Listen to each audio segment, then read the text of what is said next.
Programa de opinión de producción nacional independiente, con elementos de lenguaje, salud, sexo y violencia, apto para todo público.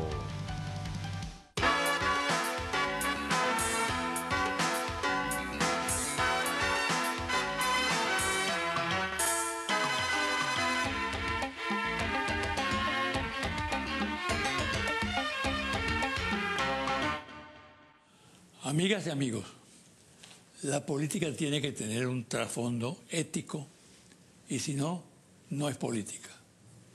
Es aventura. Es el lado oscuro del ser humano. Es una actividad que degrada todo cuanto toca.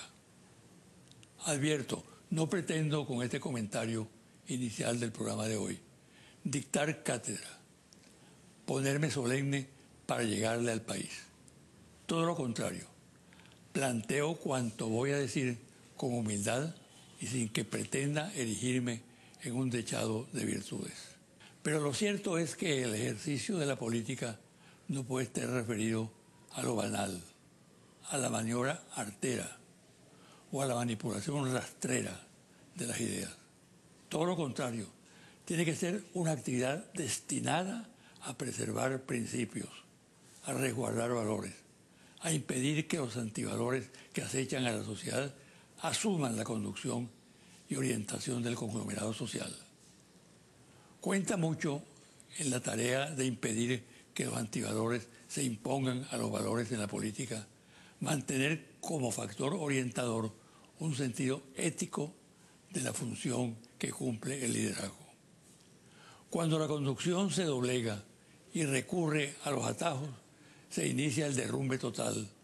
¿Cómo impedir el derrumbe en una sociedad cuando aquellos que tienen en sus manos el poder de dirigir practican políticas en las cuales la ética no cuenta para nada y se convierte en incomodidad?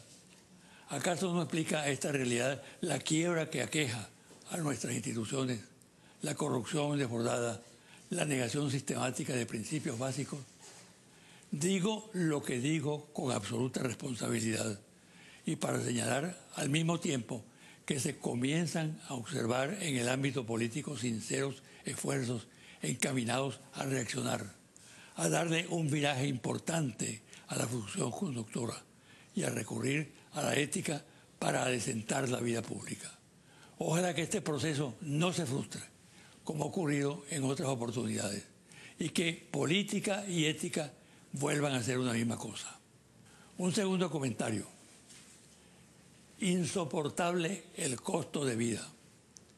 Imposible callar ante el fenómeno que azota por igual a todos los habitantes de este país, sin excepción, sin distingos sociales y políticos. Los venezolanos y las venezolanas estamos contra la pared. No hay ingresos, sueldos, salario que soporte los senos incrementos de los precios de los artículos de primera necesidad o bien la dramática situación que se plantea con los medicamentos. ¿Qué justifica que en cuestión de horas se multiplique en el mercado el valor del queso, la carne, el arroz, cualquier otro alimento y que lo mismo ocurra con el precio de los repuestos de vehículos, cauchos, baterías y de artículos de ferretería? Lo que sucede en el país no tiene explicación y lo confirma el silencio que existe a la hora de ensayar algunas, cada vez más retorcidas y forjadas en el universo de la fábula. Ninguna convence, ni las que dan los voceros del gobierno, ni las que dan los empresarios, y menos aún las motivadas por la reacción de los consumidores abandonados a su suerte, sumergidos en una desesperación sin salida. ¿Qué sorpresa nos deparará el futuro inmediato si no hay una respuesta a lo que ocurre? Si no hay políticas claras que demuestran ser las apropiadas. A estas alturas de la crisis resulta imposible vivir de ilusiones provenientes de promesas reiteradamente frustradas.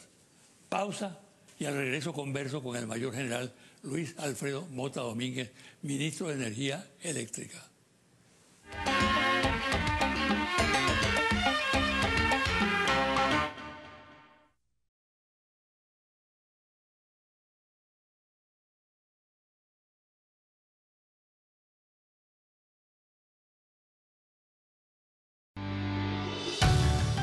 Estás viendo José Vicente Hoy.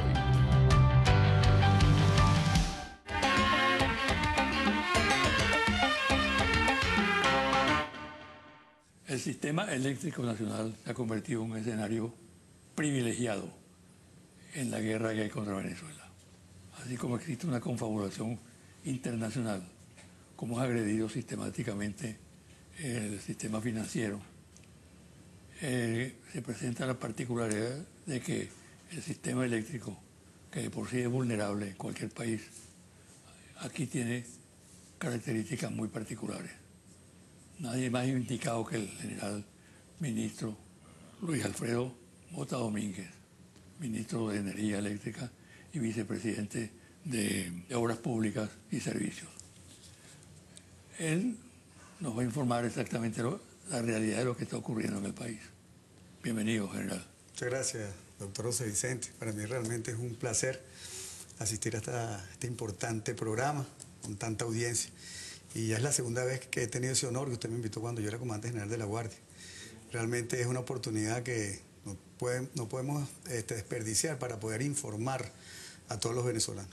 Antes de empezar, realmente quiero hacerlo llegar a todos los venezolanos un saludo revolucionario y profundamente chavista de parte de nuestro comandante presidente Nicolás Maduro, conductor de victoria y constructor de futuro.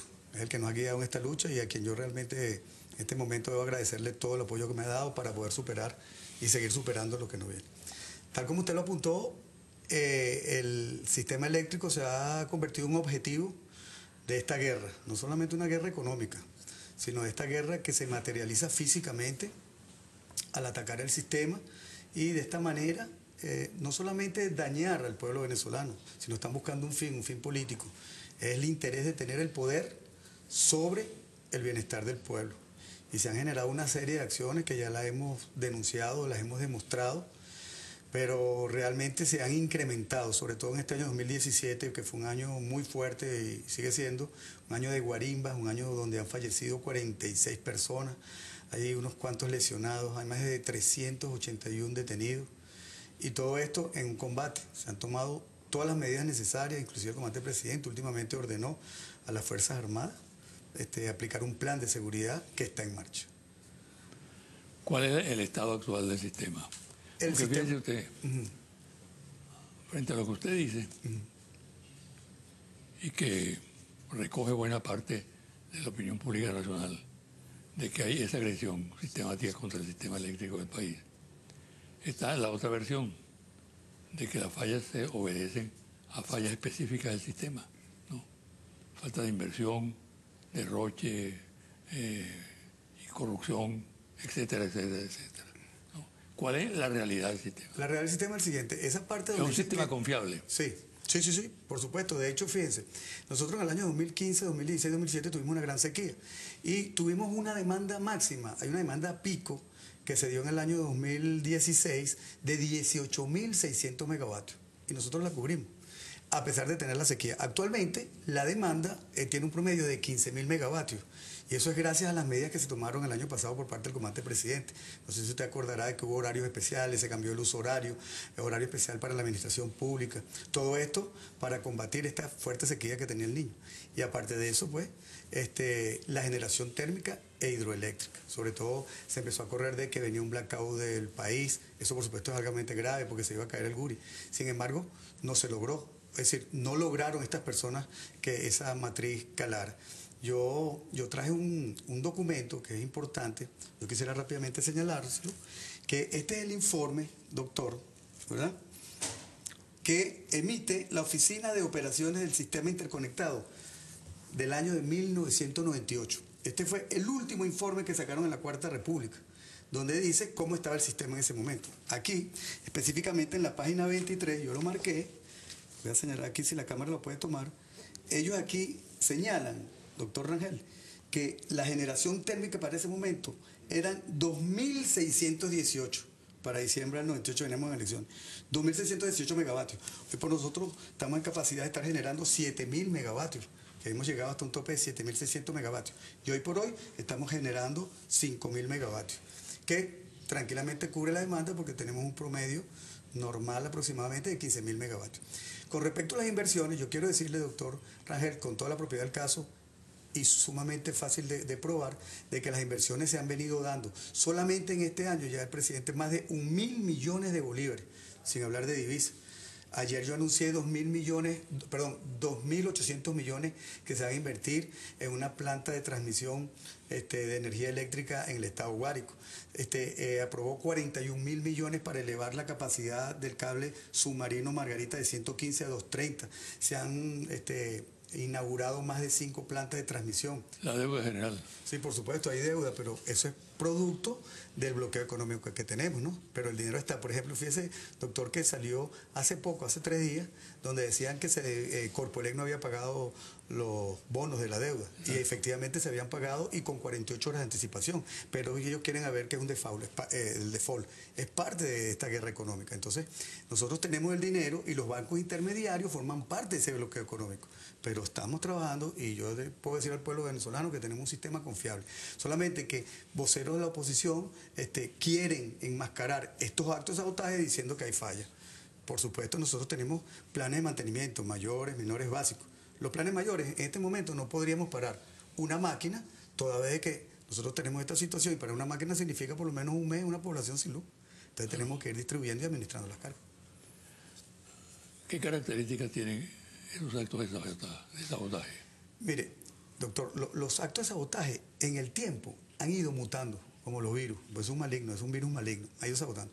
Cuando nosotros observamos las gráficas y los estudios, hemos visto que los primeros actos de sabotaje que se dieron eran personas que conocían lo que estaban haciendo, por el tipo de herramientas que llevaban, iban protegidos, tenían guantes de carnaza, botas. Mucha gente piensa, y lo dicen, que no se descarta. Son personas de adentro, son trabajadores de Corpoelec, pero yo les quiero decir que no solamente los trabajadores de Corpoelec saben de electricidad, también hay electricistas que trabajan en la privada, en compañías privadas, que han estudiado y no trabajan en Corpoelec y tienen cierto conocimiento de electricidad. Pero eso en la medida que fue pasando, ellos fueron mutando, fueron cambiando y nos hemos dado cuenta que en los últimos años, los últimos meses que se ha venido dando el sabotaje, el fenotipo, las características físicas de las personas, son personas que la mayoría son o narcodependientes, tienen algún tipo de necesidad. Entonces estas personas, las personas que son los autores intelectuales, los incitan a que cometan el delito. Es decir, súbete el transformador, porque doctor, yo le voy a decir, nadie en su sano juicio se sube abajo un transformador de 150 kilos donde hay 115.000 voltios. Y lo que nosotros hemos visto que han fallecido son personas que realmente a veces no tienen ni camisa, no tienen zapatos. Alguien le dice, te voy a dar esta cantidad o a lo mejor hasta una porción de droga y él sube por la abstinencia, por la necesidad que pueda tener. Y eso lo hemos estado viendo. Esto se une a otro fenómeno, que es el hurto del cable. Toda vez que el cobre, ¿verdad?, lo están comercializando afuera. Nosotros tenemos inclusive fotos, informes de que en una de las islas que están haciendo frontera con nosotros en Caribe, frente a Falcón, están comprando el cobre, están pagando en divisas. Entonces las personas hurtan. Entonces, desde el punto de vista de la misión maligna, es doble, porque además de que saboteen, entonces reciben un beneficio y el autor intelectual queda liso. Entonces hay que hacer un trabajo fuerte de inteligencia, como dice el presidente, para detectar cuál es el origen. Y estamos ahorita golpeando todos son los que son chatarreras. Se han sacado decretos para reservar al Estado la venta y comercialización de materiales provenientes del CEN. De un autobús de estos de intervías urbanas, full, en vez de traer pasajeros, venía full de bolsas de cobre. Y yo hacía el llamado a las personas a que les hablaba, que me llamaba la atención que cargaba una franela, y la franela decía, yo amo, y dice el nombre de la isla. Y le decía, no la bajas más, si es que vendes todo lo que tú robas aquí. ¿Qué profundidad tiene esta campaña? ¿Está limitada en el tiempo o depende fundamentalmente de acontecimientos fuera del marco eléctrico? Por ejemplo, hechos electorales. Sí, depende de acontecimientos. Definitivamente, y ahorita lo vamos a demostrar, que están asociados los sabotajes y el incremento de personas fallecidas, están asociados con todos los actos de elección, de sufragio. Desde el 2015 hasta el 2017, que yo estoy ocupando la cartera, yo he visto que en esos años que no hubo elecciones, había un promedio de repente algún electrocutado, porque los puede haber, y hasta por causa fortuita, personas que trabajando, hay un caso, por ejemplo, unas personas que estaban construyendo en una azotea y con la cabilla tocaron el cable y se electrocutaron, un niño que estaba bajando unos mangos también, pero ya cuando es intencional que se ve el corte de cable, ¿verdad? Eso ha ido incrementado en el tiempo. Y este año 2017 fue donde más. ¿Por qué? Porque pasamos de 37 detenidos en el 2015 a 281 detenidos que llevamos ahorita y 44 fallecidos. Y todos suceden, doctor, yo el otro día decía que era como usted sabe las temporadas de caza, abierta la temporada de caza, que no es, fallece una persona, ¿no? Aquí después de que hay un anuncio electoral, esporádicamente había uno, entonces aparecen 7, 8 seguidos día tras día. A veces en 3 semanas vienen 7 muertos y todos en diferentes estados. Y cuando digo diferentes estados, siguen un patrón, no es en todos los estados. La geografía del delito, ¿no? Que es el delito, que es el eje que siguen en lo que a sabotaje se refieren. Entonces tocan el estado Bolívar, el estado Carabobo, el estado Falcón, el estado Zulia. ¿Por qué esos estados? Porque el estado Bolívar tiene el Guri y tiene la columna vertebral de la generación hidroeléctrica está en el estado Bolívar. A nivel mundial es el único país que tiene 4 grandes represas en menos de 100 kilómetros en un río como es el Caroní. Después, de ahí pasan a Carabobo, está Planta Centro. La columna vertebral en lo que a energía termoeléctrica se refiere. Prácticamente Planta Centro mantiene la estabilidad de lo que nosotros llamamos la cola del CEN, los estados suroccidentales, Táchira, Mérida y parte de Maracaibo. Después se van a Falcón, CRP, donde está la refinería de Paraguaná. De ahí sale y se distribuye diésel, va a Bajo Grande, que es Maracaibo, Zulia. Y por supuesto, ese eje en el otro estudio que se hizo en el 2017 se mantuvo, pero se anexaron 2 estados, Táchira y Mérida. Y esto, por supuesto, este sabotaje también ahí se concatena con la parte del combustible, porque Venezuela debe saber que las termoeléctricas funcionan con diésel, con combustible. Si no hay combustible, la termoeléctrica se para. Si usted tiene un vehículo y el vehículo no tiene gasolina, no camina. Entonces, mucho de este combustible, parte de este combustible, que también es parte del sabotaje porque lo están pasando y contratando a Colombia, afecta la generación. Entonces, ese es el eje de, como dijo usted, el mapa del delito. Bolívar, Carabobo, Falcón, Zulia, y ahorita se están anexando estos 2 estados. Que digo yo así sarcásticamente, extrañamente esos estados los perdimos nosotros en las elecciones. Entonces, en conclusión, cada vez que se anuncia un evento electoral, se incrementa en un 80% los ataques al sistema eléctrico. Estamos a pocos días de un proceso electoral, el 10 de diciembre. ¿Han notado algún incremento? Sí. ¿Algunos movimientos extraños? Después de que la Asamblea Nacional Constituyente llamó a elecciones municipales, inmediatamente posterior a eso hubo 5 ataques al sistema con fallecidos. El comandante presidente Nicolás Maduro llamó una reunión al Estado Mayor, a toda la parte de lo general, y ordenó un plan de seguridad integral de todas las Fuerzas Armadas con los entes de seguridad que tienen el resto de los servicios públicos, porque fíjese, no solamente atacaron el sistema eléctrico, últimamente también atacando el servicio del agua. Se quemaron la estación principal de bombeo del Pao Cachinche, que da agua a toda la parte este del estado Carabobo y toda la Aragua, y al día siguiente quemaron un edificio en el estado Táchira. Entonces, a veces la gente dice que es teatro, pero es mucha casualidad que en un estado como el Táchira, donde hay cualquier cantidad de edificios de la administración pública, se vaya a quemar exactamente Corpolé y anteriormente una estación del Pao. Eso es producto del plan que está en marcha, que fue develado en otrora, semanas anteriores, por el vicepresidente de la República. En cadena nacional informó que se había, y una persona, es decir, hay un video donde la persona dice que hay un plan para atentar contra los servicios públicos. Está en marcha. Pasa, doctor, que como usted estábamos comentando, el servicio eléctrico es altamente vulnerable, sobre todo por su extensión. Son 140.000 kilómetros de líneas que hay a lo largo y ancho del país. Hay 260 y pico estaciones eléctricas, subeléctricas, aparte de las tanquillas. Es decir, y es muy fácil de sabotearlo, realmente fácil. Porque, por ejemplo, estamos aquí en una locación de Caracas y puede haber un corte a 10 cuadras de aquí y afecta la locación. Entonces, mientras se ubica, eso es producto de malestar hacia las personas. Vamos a hacer una pausa general. Sí. Y quiero que al regresar hablemos un poco de las investigaciones que se han hecho. ¿En qué estado están? ¿Qué magnitud tienen? La autoría intelectual está siendo detectada también. ¿Está bien? Así va a ser. Bueno. Gracias.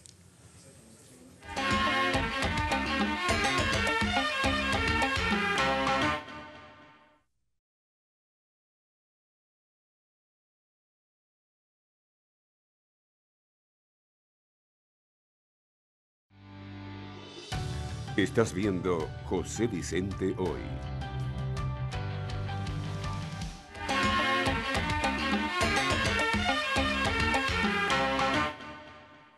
General, esta es una situación muy grave, ¿no?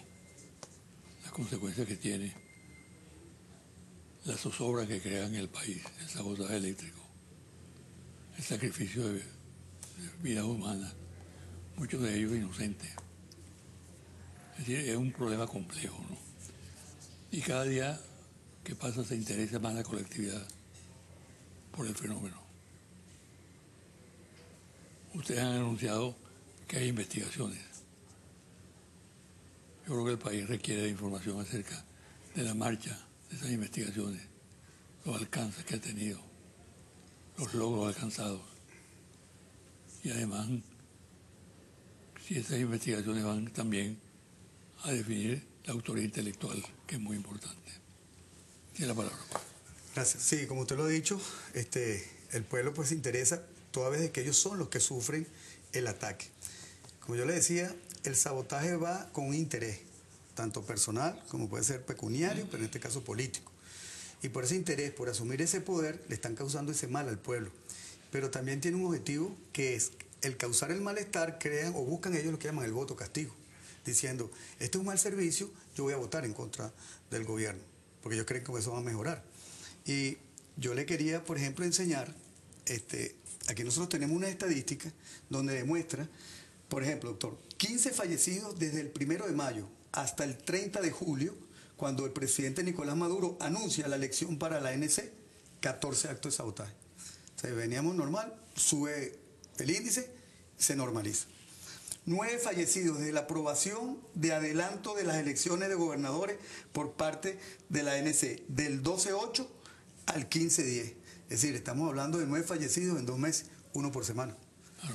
Y después finalmente 8 fallecidos desde la aprobación de adelanto de las elecciones municipales vía decreto por la ANC, desde el 26-10 hasta el momento, ¿no? Porque todavía estamos expuestos a que eso suceda. En estas estadísticas, nosotros tenemos detenidos 821 personas detenidas. Y de esto hay una clasificación. Yo le puedo decir al pueblo, yo sostuve una reunión con el fiscal general, William Tarek Saab, y de ahí salieron unos talleres que iban a ser impartidos, que están siendo impartidos a todos los ministerios públicos en los estados, con el fin de que sean, las aplicaciones de las penas sean fuertes. ¿Qué estaba sucediendo? Que a lo mejor lo estaban llevando como un hurto simple, la persona le daba una cautelar y la persona salía. Pero esto es un atentado contra el sistema eléctrico, una empresa básica del Estado. Y en la ley orgánica del sistema eléctrico, específicamente en su artículo 107 y siguiente, aquí, doctor, establece, y está claro, y habla del sabotaje. Es decir, que esta ley que fue hecha en el 2010 ya previó que podía haber destrucción, porque, doctor, la gente a veces piensa que cuando se habla de sabotaje, usted tiene que ser una persona vestida de negro con una careta bajando por un helicóptero. No, sabotaje lo puede cometer cualquier persona que tenga la intención de dañar. Entonces, sabotaje se define, ¿verdad?, en el diccionario como la intención de dañar, modificar, cambiar, destruir un sistema. No necesariamente el eléctrico, un sistema, como lo establece aquí en la ley, en su artículo 107 y subsiguiente. Inclusive la ley aquí, que es bien clara, habla de la interrupción del servicio, robo y hurto de energía eléctrica, apropiación indebida. Y aquí, doctor, hablan hasta de penas de 30 años si el que la comete es un funcionario público. Por supuesto tiene más peso porque es un funcionario público, y al funcionario público nosotros estamos para servir, no para destruir. Entonces, que el pueblo debe saber, por ejemplo, en la último acto de sabotaje que hubo en el estado Táchira, donde hubo incendio, ahí hubo 2 personas detenidas, entre ellos hay un activista de Primero Justicia, que también forma parte, lamentablemente, de la empresa. Están declarando, buscando la autoría intelectual. Pues yo le dije, es muy difícil de precisarlo, sino con diferentes declaraciones, porque todas ellas se van concatenando. Todo tiene un origen. Sin embargo, sí tenemos estas personas detenidas, sí vamos muy bien encaminados y hemos dado golpes certeros. Aproximadamente hace 4 días se le dio golpe a una mafia y se decomisaron más de 100 toneladas, doctor Rangel, más de 100 toneladas de cobre que iban a salir, producto todo de hurto del sistema eléctrico nacional. Nada más en el estado Falcón, queridos camaradas, se han hurtado 140.000 metros de cable, estamos hablando de 140 kilómetros, en diferentes zonas. Bueno. Partiendo del punto de vista, por ejemplo, que desde Planta Centro, en Morón, estado Carabobo, hasta Paraguaná, donde está la planta, hay unos cuantos kilómetros. Entonces, no es fácil darle vigilancia a toda la línea. Entonces, eso facilita pues a los delincuentes cometer el delito. Pero los estamos combatiendo y le vamos a ganar esta guerra. El presidente Maduro ordenó que toda la Fuerza Armada Nacional Bolivariana se vuelque en torno a este problema y también al problema del agua, ¿no? Es decir, lo que tiene que ver con servicios públicos fundamentales, ¿no? Es correcto. ¿Qué efecto tiene esta decisión? Muy positivo. ¿Simplemente atemorizar a los ciudadanos? No. Primero, siempre toda medida de ese tipo es de disuasión, porque la persona, al saber de que hay todas estas estaciones que están vigiladas, ya se cohíben, por lo menos de cometer el acto en las estaciones. A lo mejor pueden ir hacia la tanquilla o pueden ir hacia el cable. Podrían ir hacia las torres, como usted sabe que es otra modalidad, que quitan los tornillos, con una cegueta cortan los ángulos que sostienen, sobre todo las torres que son las llamamos nosotros torres madre de sostén, y al venirse esa torre, derriba otras torres, como nos pasó en Falcón. Hasta el momento nos han derribado 15, pero también le informo al pueblo que ya las hemos levantado y hemos restablecido el servicio, tiempo récord. Yo aprovecho para felicitar a los trabajadores de Corpolé, verdad que trabajan las 24 horas sin ton ni son, y ellos son los que realmente mantienen el servicio eléctrico. Ahora, con respecto a la pregunta, ya se está ejecutando el plan, ya cada jefe de Redi tiene instrucción de dar seguridad, pero aparte de eso, le voy a decir, desde el mismo momento, doctor Rangel, que el presidente anunció, ha disminuido el ataque, porque venía muy seguido, todos los días estamos detenidos. Ahora, hemos visto que ese día del anuncio, siguen los detenidos, pero sí realmente disminuyó, porque las personas se abstienen o buscan otra manera, ya no tienen el juego tan fácil. ¿Ha tenido un efecto disuasivo? Sí, lo ha tenido. No. Definitivamente ha sido positivo. Las medidas que ha tomado el presidente, y eso hay que reconocerlo, porque fue idea del presidente, por ejemplo, el plan Cambalache. El plan Cambalache ha reducido casi en 4.000 megavatios. El incremento, parece mentira. El cambio de los... Es el cambio de aires acondicionados, aires que tienen muy alto consumo, por aires que son de bajo consumo y mayor rendimiento. Ahorita la orden que dio el comandante presidente es que todos los CDI, los centros de diagnóstico integral, se han rehabilitado, y específicamente en lo que a la parte eléctrica se refiere, poner los aires acondicionados. Hay ambientes que necesitan el aire acondicionado como rayos X, laboratorio, quirófano. Eso se está haciendo a nivel nacional. De hecho, ayer yo estaba en San Juan de los Morros y estuve en Portuguesa supervisando la orden que dio el presidente, y ese es un plan, por supuesto, ambicioso, también como la sustitución de bombillos ahorradores, 15 millones de bombillos ahorradores que se están sustituyendo y para bajar la demanda, y ha dado efecto, y eso se puede mostrar en cómo ha bajado la demanda con respecto a los años anteriores. A pesar de tener nosotros una sequía, la mayor de la historia, estuvimos a 2.40, como dice el presidente, a 32 centímetros de entrar en un colapso eléctrico. Nosotros pudimos superarlo gracias a esas medidas que tomó el gobierno revolucionario. Usted es un oficial de la Fuerza Armada, ministro, etcétera, etcétera, ¿no? Por tanto, vamos a tocar el tema político, que es importante también, ¿no? Sí, señor, claro. ¿Usted cree que está garantizada la estabilidad democrática y constitucional del país? Yo lo creo porque... ¿Lo cree porque quiere creerlo o porque tiene la convicción cierta en base a información? Yo tengo la convicción cierta que es así, porque también tenemos que ver cuál es el interés y la necesidad que tenemos nosotros como pueblo. Nosotros como revolucionarios estamos dispuestos a satisfacerla, ¿verdad? Entonces, a lo mejor las condiciones externas no están dadas, pero el pueblo tiene que ver todo lo que está haciendo el comandante presidente para mantenernos en la lucha. Cuando usted va al combate, y usted tiene de eso bastante experiencia, cuando uno va al combate va con la certeza de la victoria. Uno siempre, el que vaya a combatir sin pensar de que va a vencer, no combata. Claro. Ríndase de una vez. Entonces, es poner el corazón en lo que hacemos, y el presidente lo está haciendo desde todo el punto de vista económico, social, político. Creó los CLAP, creó ahorita los CPT, ha tomado medidas. Por primera vez en la historia, con toda la presión que nosotros tenemos, el bloqueo económico, estamos pagando 4 meses de aguinaldo. Cuando digo estamos pagando, pues yo formo parte de una empresa del Estado. El bono, navideño bono de guerra económica, que va a beneficiar 4 millones de familias. Es decir, todas las medidas humanamente posibles. Se nos han bancos en el exterior se han bloqueado, nos han cantado el default aunque no lo hay. Es una guerra internacional, sin embargo aquí estamos parados.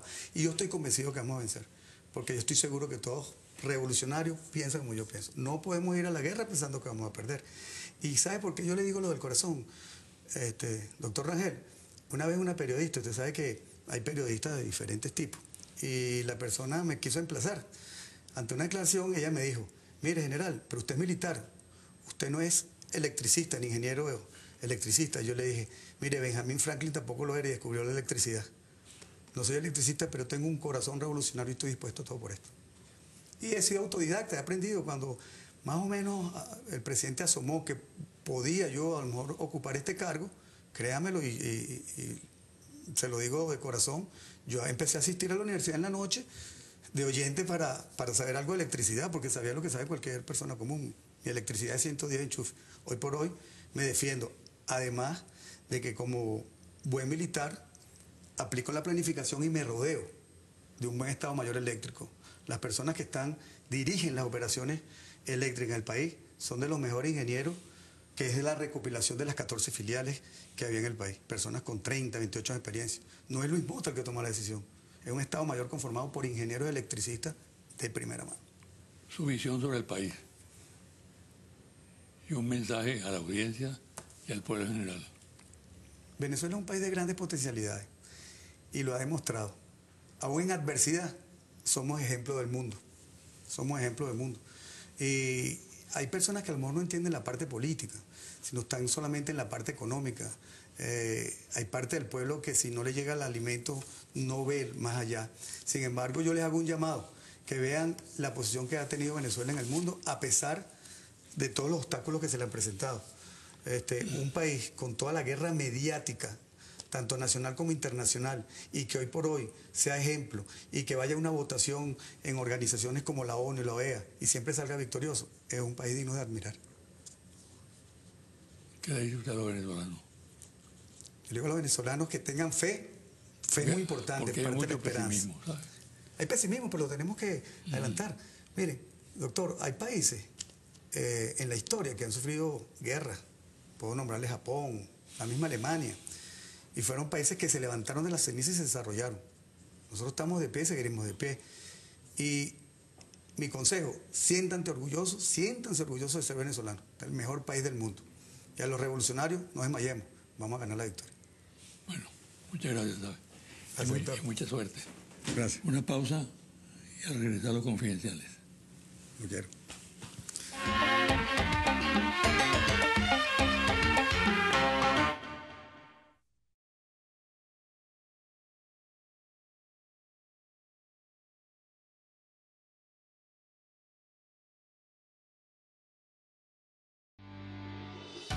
Estás viendo José Vicente Hoy.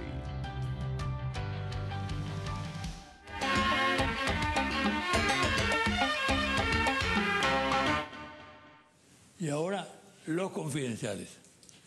La renegociación de la deuda externa del país en condiciones extremadamente difíciles por el cerco del gobierno norteamericano tiende a convertirse en un escenario en el cual se den algunos pasos en materia de diálogo. Existen ya algunas iniciativas, tanto de parte del sector gobierno como del sector opositor, para llegar a acuerdos en nombre de lo que es calificado como razón de Estado. Las iniciativas recién aparecen en el escenario, pero la impresión es que cobran cuerpo. Los interlocutores comienzan a tener perfiles propios y algunos pudieran ser sorpresa. Entre las actitudes que en el campo de la política internacional han generado más desagrado al gobierno venezolano, figura en primer lugar la asumida por el gobierno chileno. Las razones son obvias, ya que el gobierno de Michelle Bachelet está conformado por organizaciones políticas y dirigentes que vivieron intensamente la feroz ofensiva tanto a lo interno de la derecha chilena como internacionalmente, motorizadas por los Estados Unidos. El formato es exactamente el mismo. Se responsabiliza de la posición adoptada por Chile al canciller Heraldo Muñoz, con estrechos nexos con el gobierno de los Estados Unidos, y a la actitud de la presidenta Bachelet, quien optó por desentenderse del caso venezolano para no adquirir compromisos que le crearan dificultades con el poder imperial.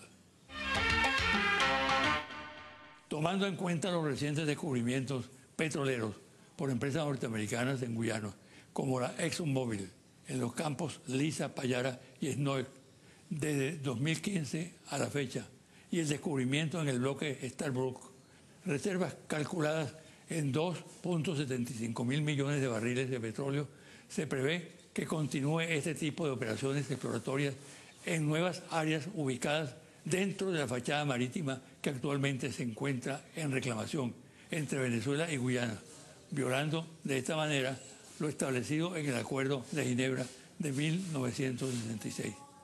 ¿Cuál es la respuesta de Venezuela? El presidente colombiano Juan Manuel Santos representa en la estrategia norteamericana contra Venezuela el factor que dirige las operaciones políticas y militares. Su ministro de Defensa, Juan Carlos Villegas, mantiene contacto permanente con el Pentágono y los funcionarios norteamericanos encargados de temas como la seguridad de la región, narcotráfico y crisis humanitaria. Todo ello bajo el control del presidente Santos. Las reiteradas declaraciones que éste hace a los medios de comunicación internacionales, en las que llega a calificar a Venezuela de terrible pesadilla, evidencian el creciente control de Santos en los planes injerencistas de los Estados Unidos contra Venezuela. Pero habría que preguntar si un personaje como Santos tiene de verdad pesadillas. Y si las tiene, no hay razón para que Venezuela sea una de ellas. Quizá las que en realidad padece sean, entre otras, lo que trama en su contra el traicionado expresidente Uribe, los falsos positivos, las masacres de los paramilitares después de la firma del acuerdo de paz, o el bombardeo que ordenó, siendo ministro de Defensa de Uribe, el territorio ecuatoriano, que ocasionó la muerte de varios estudiantes y del comandante de la FARC, Raúl Reyes. Confidencial al cierre. Interlaces, Monitor País. Interlace confidencial, reporte ejecutivo, ficha técnica, 1.580 entrevistas directas en hogares en todo el país del 1 de noviembre al 15 de noviembre de 2017. Resultados. ¿Está usted de acuerdo o en desacuerdo con la convocatoria a elecciones municipales para elegir a los alcaldes de todos los municipios del país? 71% de los venezolanos está de acuerdo con la convocatoria a elecciones municipales para elegir a los alcaldes de todos los municipios del país, mientras 27% está en desacuerdo. ¿Usted cree que la realización de las elecciones regionales y municipales ha contribuido a generar un clima de paz y de estabilidad en el país? 59% de los venezolanos cree que la realización de las elecciones regionales y municipales sí ha contribuido a generar un clima de paz y estabilidad en el país, mientras que el 38% piensa lo contrario. ¿Usted considera que la decisión de algunos partidos de oposición de no participar en estas elecciones municipales es correcta o incorrecta? 77% considera que la decisión de algunos partidos de oposición de no participar en estas elecciones municipales es incorrecta, mientras que el 22% piensa que es correcta. Hasta aquí el programa de hoy. Me despido hasta el próximo domingo a las 9 de la mañana por este su canal Televen.